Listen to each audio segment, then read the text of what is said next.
एक सवाल बहुत ज़रूरी है, मेरे ख्याल से इसका उत्तर आपको भी ठीक से देना चाहेंगी आप।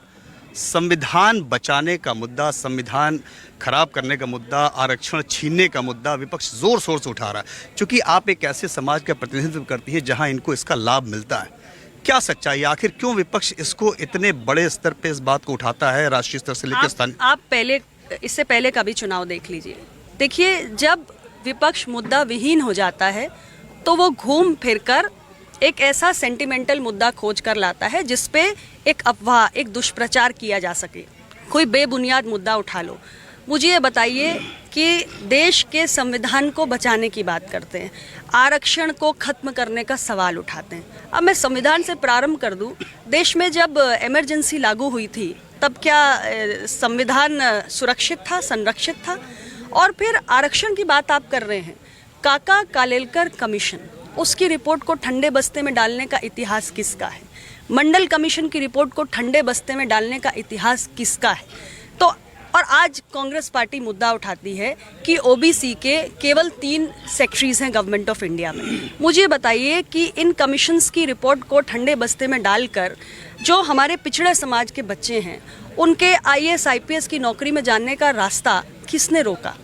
तो आप स्वयं ये जो सवाल आप उठा रहे हैं, ये सवाल तो जायज़ है, ओबीसी के 3 ही सेक्टरीज क्यों हो, लेकिन ये सवाल आप गलत लोगों से उठा रहे हैं। ये सवाल आपको स्वयं से पूछना चाहिए। ये एक तरीके का दुष्प्रचार है जो चुनाव जीतने के हथकंडे के रूप में अपनाया जा रहा है, लेकिन इसके कोई मायने नहीं है। मोदी जी की सरकार ने, हमारी सरकार ने पिछड़ों के हक को सुरक्षित करने के लिए कई ऐतिहासिक फैसले किए हैं और उनका जिक्र मैं कई बार कर चुकी हूँ। ओबीसी आयोग को कॉन्स्टिट्यूशनल स्टेटस देने का काम हमारी सरकार ने किया है और नीट में ओबीसी आरक्षण लागू करने का काम हमारी सरकार ने किया है। ये यूपीए सरकार के पास भी अपॉर्चुनिटी थी, उनके पास भी अवसर था। इससे वो भ्रम नहीं पैदा कर रहे? आपको लगता है क्या भ्रम पैदा कर रहे हैं? क्योंकि वो जनता के बीच में जा रहे हैं, कह रहे हैं कि भाई संविधान को खतरा है। वो भ्रम पैदा करने की कोशिश कर रहे हैं, लेकिन फिर भी मैं आपको कह रही हूँ कि देश की जनता का इरादा पक्का है। तीसरी बात, इससे आप लोगों को वो नहीं लगता कि वो भ्रम पैदा करेंगे तो पब्लिक गुमराह होगी?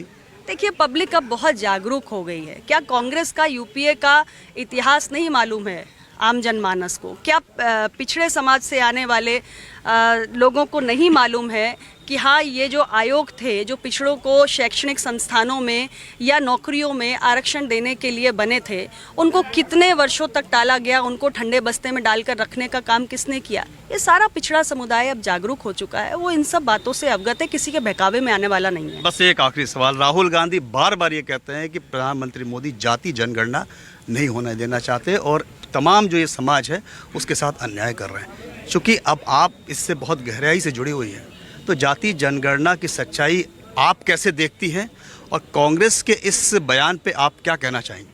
कांग्रेस पार्टी की सरकार देश में थी, अगर वो कास्ट सेंसस के इतने बड़े समर्थक हैं तो उन्होंने देश में 5 दशक तक राज किया है, उन्होंने कास्ट सेंसस करा लेनी चाहिए थी।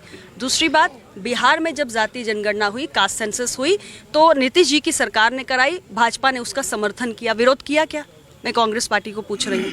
और नीतीश जी जिन्होंने कराई वो हमारे साथ हैं, भाजपा सरकार ने उसका समर्थन किया था।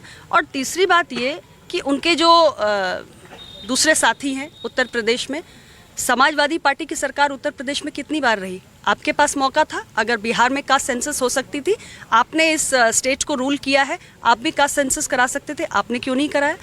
अब अंतिम बात यह है कि अभी तो सेंसस की तारीख तय ही नहीं है। सेंसस की तारीख तय होगी, सरकार क्या निर्णय लेती है आप देखिए। हमारी सरकार का जो ट्रैक रिकॉर्ड है वो दबे कुचले वंचित वर्गों के हक में है और मैं तो पूरी तरीके से आशान्वित हूँ कि ये काम अगर होना है तो मोदी जी के नेतृत्व में ही होना है। इंडिया वाले कह रहे हैं 300 सीट उनकी आ रही है और बीजेपी 150 पर सिमट रही है, उनका बार बार बयान ऐसा आ रहा है। ये तो नहीं कहेंगे कि हमारा सुपड़ा साफ होने जा रहा है, ऐसा तो कोई नहीं कहता, लेकिन जनता भी जानती है, वो भी जानते हैं, हम भी जानते हैं कि उनका वाकई में सुपड़ा साफ होने जा रहा है। बहुत बहुत धन्यवाद हमसे बात करने के लिए। केंद्रीय मंत्री और मिर्जापुर से प्रत्याशी अनुप्रिया पटेल, जिनका दावा है कि जो दावे इंडिया गठबंधन की तरफ से हो रहे हैं वो बिल्कुल बेबुनियाद है, उनका सुपड़ा साफ होगा और एनडीए की सरकार एक बार फिर से पूर्ण बहुमत से बनने जा रही है। कैमरामैन अजय के साथ प्रशांत देव, न्यूज़ 24 मिर्जापुर।